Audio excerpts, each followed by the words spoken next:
Hi everyone, in this video, we will show you how to set up AT&T Wi-Fi extender. First, make sure you have an AT&T Wi-Fi extender, a compatible AT&T gateway such as the BGW320, BGW830, BGBoo530, or CGW450 All-Fi hub, and an active AT&T internet connection. Now make sure your gateway is powered on and connected to the internet. Next, check that your Wi-Fi network is using a single network name and password for both frequency bands.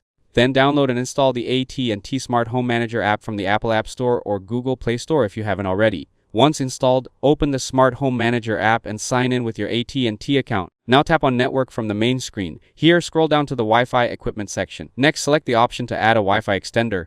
On some versions of the app, you may see a plus icon that you can tap.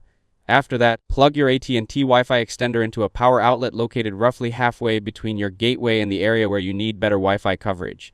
Now wait for the extender to power on completely. Then return to the Smart Home Manager app and follow the on-screen instructions to connect and activate the extender. The app will automatically search for the extender and guide you through the setup process. Once the connection is complete, wait a few minutes while the extender finishes configuring itself and joins your network.